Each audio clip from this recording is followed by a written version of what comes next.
देख रहे हैं आज का भारत। और इस वक्त मैं 29 धौरहरा के जो इंडिया गठबंधन के प्रत्याशी आनंद भदौरिया जी हैं उनके जनसंपर्क कार्यक्रम में हूं और मैं यहाँ पे दिखाने का प्रयास कर रहा हूं। जो देख रहा हूं वो आपको बता रहा हूं कि ये जो अपार जनसमूह है, जो भीड़ दिखाई दे रही है, ये भीड़ कहीं न कहीं परिवर्तन की लहर को दिखा रही है, कहीं न कहीं ये बदलाव की आंधी दिखाई दे रही है।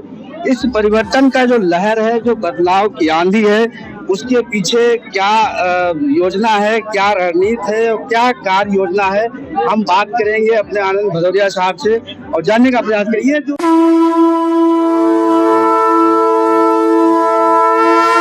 जो दिखाई दे रहा वाकई में परिवर्तन का लहर, बदलाव की आंधी, इस बारे में क्या आप कहेंगे, क्या रणनीति आपको? बहुत बहुत धन्यवाद आज का भारत को, कम से कम आपने बदलाव की बयार को महसूस किया है। दिख रहा है धौरहरा में जनता इंडिया गठबंधन समाजवादी पार्टी का चुनाव लड़ रही है, बाकी दलों का कुछ ठेकेदार चुनाव लड़ रहे हैं और लोकतंत्र में जनता ही जनार्दन होती है।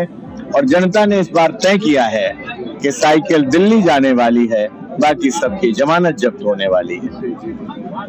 आपने अभी कई वादे, आपने अभी स्टूडियो में हम लोग सुन रहे थे कार्यक्रम में, आपने कई जनता से वादे किए। उन वादों को थोड़ा सा आप मेरे चैनल के माध्यम से दोहरा दें। जैसे कि आपने कहा कर्जा माफी की बात कही, आपने कहा कि महिलाओं के खाते में 1-1 लाख रुपया भेजने की बात कही। उन वादों को थोड़ा सा ये इंडिया गठबंधन का घोषणा पत्र है और पहले भी क्रेडिबिलिटी हमारी रही है। गठबंधन में कांग्रेस पार्टी है, कांग्रेस पार्टी ने पहले भी कर्जा माफ किया है। समाजवादी पार्टी है, समाजवादी पार्टी ने पहले भी ऐतिहासिक फैसले किए हैं और काम करके दिखाया है। कर्जा हम लोगों ने भी माफ किया है। जो फैसला इस घोषणा पत्र में हम लोगों ने लिया है, आम आदमी पार्टी भी हमारे गठबंधन में, वो भी काम करने वाली पार्टी। इंडिया गठबंधन ने फैसला किया है कि किसान का संपूर्ण कर्जा माफ करने का काम करेंगे। गरीब परिवार की महिलाओं को साल में 1 लाख रुपए देने का काम करेंगे। 30 लाख नौकरी तत्काल भर्ती करने का काम करेंगे। पेपर लीक की व्यवस्था को समाप्त करने का काम करेंगे। आवारा पशुओं से निजात दिलाने के लिए सदन में लड़ाई लड़ेंगे, ये मैंने व्यक्तिगत रूप से वादा किया है।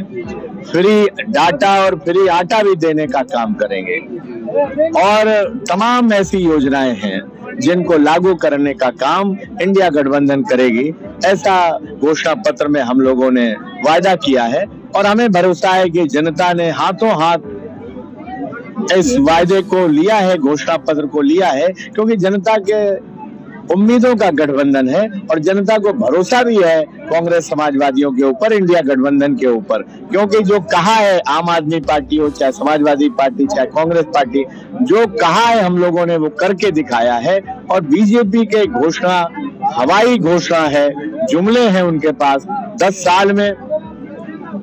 अब इसी इलाके की बात करें तो एमएलए इनका, एमपी इनका, लखनऊ में इनकी सरकार, दिल्ली में इनकी सरकार और ऊपर भी इन्हीं की सरकार है। क्योंकि मुझे लगता है जब ये कहते हैं कि हम राम को लाए हैं तो इसके मतलब ऊपर भी इन्हीं की सरकार है, तभी तो भगवान को भी ले आए। तो हर जगह ये सरकार वाले हैं, लेकिन गरीब के आंसू नहीं पूछे, बेरोजगारी नहीं खत्म हुई, भुखमरी नहीं खत्म हुई और आम आदमी को न्याय नहीं मिल रहा है, कानून व्यवस्था ध्वस्त है, इलाज नहीं मिल पा रहा, आम आदमी बिना सिफारिश के भर्ती नहीं हो पा रहा, थाने तहसील में बिना रिश्वत के कोई काम नहीं हो रहा, तो कहाँ की सरकार है? इसलिए आम आदमी पिछले 10 साल में निराश हुआ है, इसलिए चुप है जनता। वो सारा अपना उत्साह और गुस्सा 13 तारीख को ईवीएम मशीन जब सामने पाएगा तो साइकिल की इतनी तेजी से बटन दबाएगा और बाकी की बटनें बेचारी तरसती रह जाएंगी कि कोई उनको भी स्पर्श करे। तो इसलिए हम कह सकते हैं कि 13 तारीख को साइकिल दिल्ली जाने वाली है। जनता में बहुत जोश खरोश है, काफी खुश है, लेकिन कहीं कहीं वो थोड़ा सा डरी हुई है कि ईवीएम में उसका कहना है कि सेटिंग गेटिंग का मामला है, अगर ऐसा ना हुआ तो हम हर हाल में जीतेंगे। तो उसको लेकर के थोड़ा सा नहीं, अब ईवीएम को लेकर के कई तरीके के भ्रम पब्लिक डोमेन में आते रहते हैं। तमाम लोग माननीय सर्वोच्च न्यायालय भी गए थे और सुप्रीम कोर्ट ने एक व्यवस्था दी है कि हम प्रत्याशी के खर्चे पर अगर वो सवाल उठाएंगे तो हम उसकी मेमोरी जो होती है उसको 10 दिन सुरक्षित रख करके और उसकी मेमोरी की जांच कराने का काम करेंगे, जो उम्मीदवार चाहेगा तो उसकी जांच कराएंगे। तो मुझे लगता है सुप्रीम कोर्ट की भी निगाह है, तो कहीं ना कहीं लोग अब हर एक लोग जागरूक हो गए हैं। तो जनता जागरूक है, पैनी निगाह है, सड़क से लेकर के संसद तक लोग जागरूक हैं, इस पर पैनी निगाह रखे हुए हैं। माननीय सर्वोच्च न्यायालय की भी निगरानी है, तो हमें भरोसा है कि निष्पक्ष चुनाव इस बार होगा।